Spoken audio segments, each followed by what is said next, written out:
75%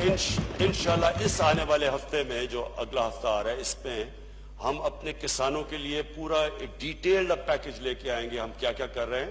اور مجھے ایک سب سے زیادہ خوشی یہ ہے کہ ہمارا جو چائنیز سی پیک کے اندر جو ہمارا سائن ہوا ہے ان کے ساتھ ہمارا جو ایم او یو سائن ہوا ہے اس کے اندر اب ہماری میٹنگ ہوگی, جوائنٹ میٹنگ ہو رہی ہے پاکستان اور چائنیز کی یہ اس ایگریکلچر کے ایم او یو پہ.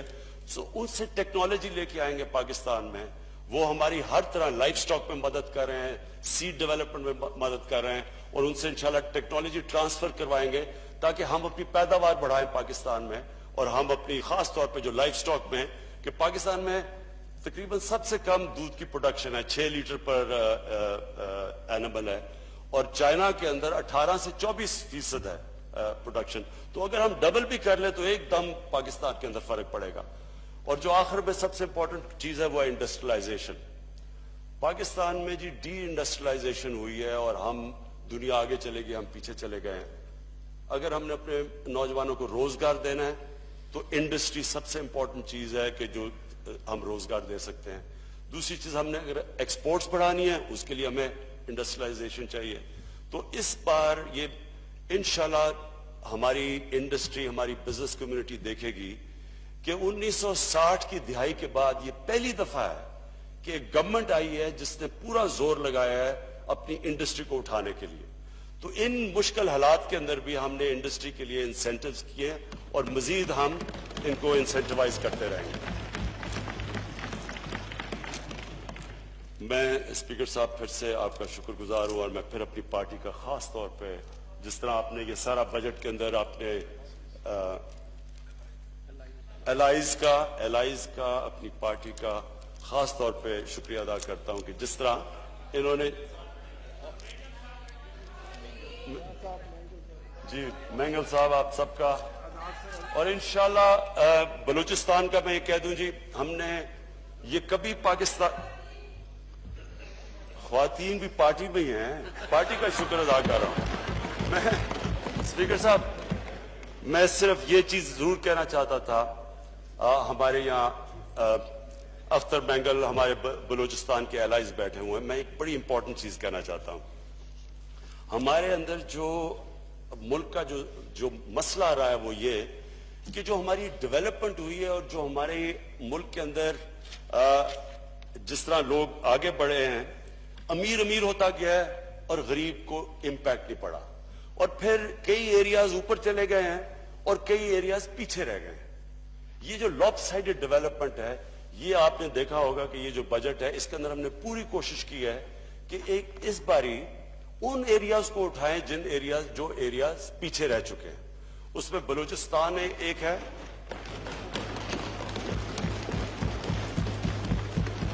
اور میں یہاں, اور دوسرا فاٹا.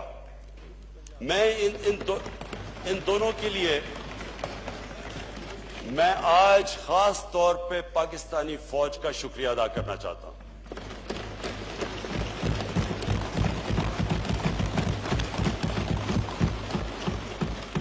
پہلی دفعہ پاکستان کی تاریخ میں یہ پہلی دفعہ ہوا ہے کہ اس کے باوجود کہ تھریٹس ہیں, اس کے باوجود کہ دہشت گردی ہے, اس کے باوجود کہ ہمارا ایسٹرن بارڈر اس وقت سیکیور نہیں ہے, ایل او سی کے اوپر فائرنگ ہوتی ہے اور ہمیں پتہ کیا حالات ہے. ہندوستان سے ہمارے حالات اچھے نہیں ہیں, بدقسمتی سے, ہماری وجہ سے نہیں, ان کی وجہ سے اچھے نہیں ہیں. اس کے باوجود کہ ہمارے پاس ٹیررزم آتی ہے دوسرے بارڈر سے بھی, اور ہمارے فوجی قربانی دے رہے ہیں, اس کے باوجود انہوں نے اپنا بجٹ فریز کیا. فریز کا مطلب کہ ریل ٹرمز میں کم کیا, اور صرف اس لیے کہ مشکل حالات تھے پاکستان کے.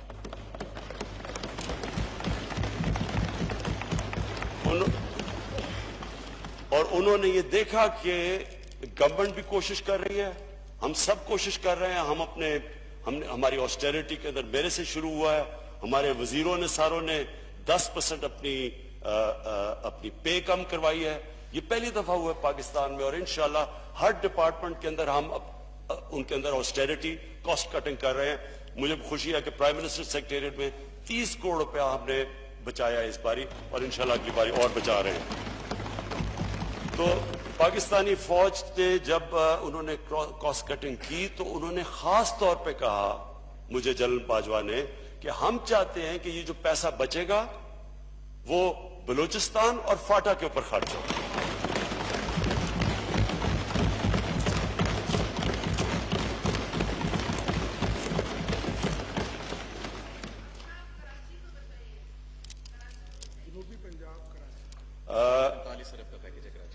میں چلے ڈیٹیلز میں آپ کے ساتھ جائیں گے. کراچی کا بالکل ایک بہت بڑا ایشو بنا ہوا ہے. چلیں میں اس لیے کراچی کی بھی بات کرتا ہوں کیونکہ ہمارے ایلائز بھی ہیں.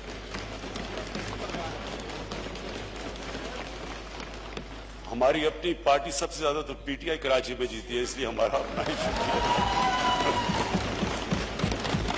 ایلائز بھی ہمارے ہیں. دیکھیے اسپیکر صاحب, کراچی کا ایشو یہ ہے کہ جب سے یہ نیا این ایف سی ایوارڈ آیا ہے تو سینٹر کے پاس تو جب سینٹر صوبوں کو پیسے دے دیتا ہے اس کے بعد سینٹر تو خسارے میں چلا جاتا ہے. تو سینٹر کو تو قرضے لے کے اپنے خرچے پورے کرنے پڑتے ہیں. اصل میں یہ صوبوں کی ذمہ داری ہے کہ وہ اپنے شہروں کا دھیان رکھیں. لیکن کراچی میں جو نگلیکٹ ہوئی ہے پچھلے 10 سال میں, کیونکہ وہ پیسہ کراچی میں جو خرچ ہونا چاہیے تھا وہ نہیں ہوا. کراچی کے جو حالات ہیں اس کے لیے ہم نے بڑی کوشش زور لگا کے اسپیشل پیکج لانے کی کوشش کی ہے کراچی کے لیے. حالانکہ یہ ہے صوبے کی ذمہ داری, لیکن اس کے اندر ہم نے پوری کوشش کی ہے کہ ہم ان کو سیپریٹ پیکج دیں اور انشاءاللہ 45 ارب کا پیکج دیا اور انشاءاللہ اور بھی کوشش کریں گے. لیکن میں صرف اپنے کراچی کے صرف یہ کہنا چاہتا ہوں کہ ہمارے شہر تب تک ٹھیک نہیں ہوں گے جب تک ایک نیا لوکل گورنمنٹ کا جو ہم ایکٹ اب لے کے آ رہے ہیں پنجاب اور کے پی کے اندر, جب تک ہمارا صحیح معنی میں لوکل گورنمنٹ کام نہیں کرے گا شہر ٹھیک نہیں ہو سکتے. کیونکہ اسپیکر صاحب جو لوکل گورنمنٹ ہے, جو ہمارا نیا لوکل گورنمنٹ ہے, اس میں ہم شہروں کا ایک پورا سسٹم بنا رہے ہیں کہ شہر اپنا پیسہ اکٹھا کرے اور شہر دنیا میں اپنا پیسہ اکٹھا کرتے ہیں. تہران جب ہم گئے تو ہمیں پتا چلا کہ تہران 70 کروڑ روپیہ اکٹھا کرتا ہے اپنا, ان کو بجٹ کی طرف سے نہیں آتا, وہ خود تہران اکٹھا کرتا ہے. ممبئی تقریباً ممبئی کا جو ہم نے لاسٹ پتا چلوایا تھا وہ ان کا $1 ارب ممبئی اپنا ٹیکس اکٹھا کرتا ہے, اپنے ریونیو سے اکٹھا کرتا ہے. اور جو ہم نے پتا چلوایا تھا بنگلور کا, بنگلور $500 ملین اپنا اکٹھا کرتا ہے. ہمارے اس وقت جو ہم نے جب چیک کیا تو کراچی مشکل سے $21 ملین اکٹھا کرتا تھا اور جو لاہور ہے وہ $33 ملین اکٹھا کرتا ہے. تو یہ پیسہ ہے ہی نہیں, سے نہیں $33 ملین. اتنے پیسے پہ شہر نہیں سسٹین ہو سکتے. تو ہم یہ جو نیا لوکل گورنمنٹ سسٹم لے کے آ رہے ہیں اس سے انشاءاللہ پورا ایک سسٹم بنائیں گے جو ہم نے باہر دنیا سے سٹڈی کیا ہے کہ شہر اپنا ریونیو سے اکٹھا کرے. میں آخر میں جی اپنے چیف ویپ اس کو خاص طور پہ اس کا شکریہ ادا کرنا چاہتا ہوں جس طرح اس نے پارٹی کو سنبھالا ہے. عامر ڈوگر بھی ایمرج کیے ہیں اس میں سے, اور میں اسپیکر صاحب آپ کا پھر سے شکریہ ادا کرتا ہوں. Thank you.